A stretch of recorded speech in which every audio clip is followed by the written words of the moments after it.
Yo, what's going on, gamers? This is DomeScopeD here, and you're tuning into another Ground Level Gaming episode of Battlefield. Actually, this is our first episode. I usually do Halo, and it's been a change. I've been doing Battlefield 1 for a little bit now, and I've actually really loving the game.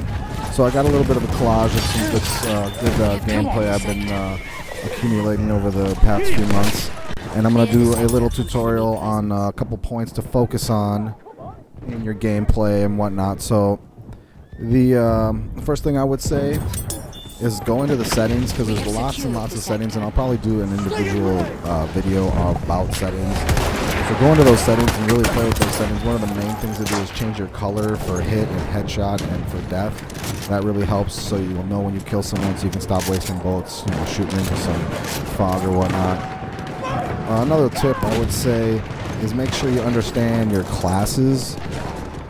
Medic, make sure you are healing people and rezzing people up. And if you got assault, make sure you're actually on the base, assaulting those bases and whatnot. All these things kind of help. And then you got your snipers, which just try to avoid that, because there's just too many snipers out there anyway. Unless you're good at it, then it's fine. So that would be the second thing, is just make sure you understand the classes and the roles. The four classes are medic, assault, support, and scout. And scout's the sniper one I was talking about. So understand the role of your classes. I usually do either support or assault. So those are two good ones to start with. Next thing I would say to check out is just understand those vehicles. The vehicles are a huge part of Battlefield 1.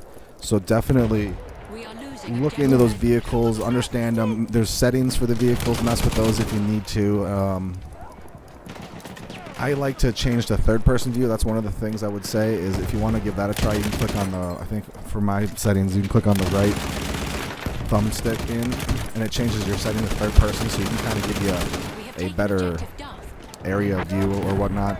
And then if you're trying to zoom in and do some pinpoint shots with the tanks or whatnot, then I switch to first-person again. Although with the plane, I never go anything but third-person. I feel like the plane is just altogether better off in third-person view. So up to you. Give it a try.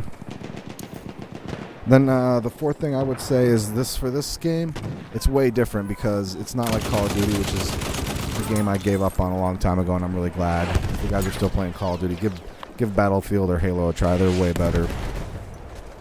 But in Battlefield, there are some huge differences as opposed to Call of Duty. And one of those main differences is the bullet lag. So there's just a lot slower, more realistic. If you're doing long sniping shots, it's going to be, you're going to have to lead people full body length sometimes. So a little bit of advice is just always go on that leading edge of someone if they're moving. And if they're sniping, you're going to need to lead even more than that. It takes a little bit of getting used to, especially if you're used to like a Call of Duty game, which doesn't seem to have that as much. But it's really satisfying getting those snipes when you finally get them, and they're really awesome because the guy's running and you just let him and everything.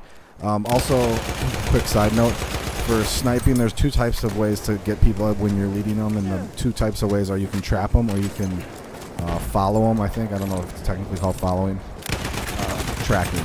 Trap or track. So to track, you get your reticule ahead of them, and then wait for that opportune moment when you think the right time to pull the trigger is. And that's trap. And track is follow them, but of course you're still leading them, and then pull the trigger when you think the moment is right. So those are the first four. And I'm going to just let you guys watch a little bit of this gameplay here, and I'm going to just chime in at the last second and give you the last one of the five. So just hold on a second. I got a really good sniper gameplay at the end here that's really worth holding on and checking out. Let me know what you guys think about it. Give me a thumbs up and whatnot. Subscribe if you haven't subscribed already. And I'll give you the fifth thing to focus on in a bit here.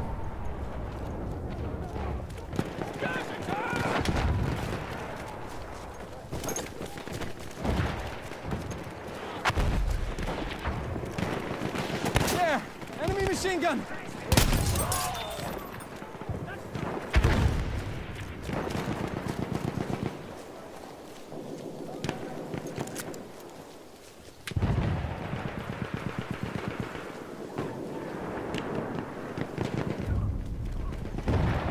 We have taken objective Duff. See him? Shock trooper! Take the objective! Movement! Enemy scout!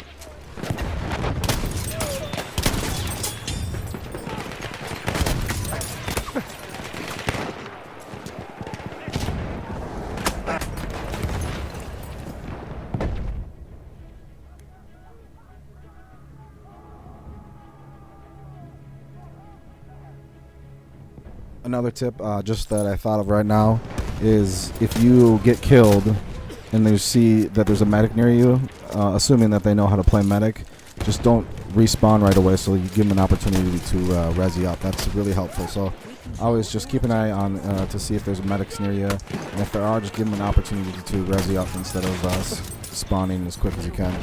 And I'm going to chime in here right now because this sweet sniper gameplay is coming up in a moment. What I would like to say is the fifth and probably most important point to focus on is try not to get frustrated, because especially in some of these bigger maps, there's just a lot of people and you can get killed for no reason seemingly. Also, when you spawn on your squad mate, you can spawn literally right on an enemy. So there's just a ton of reasons to get frustrated, but my best advice is just not get frustrated. You know, take a deep breath and just keep on trying or whatnot, and eventually you'll get it. So hey, check out this sniper gameplay, and I really appreciate you guys watching. Subscribe if you haven't subscribed, and thanks again.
Vorsicht, Jungs, ich hab eine Granate!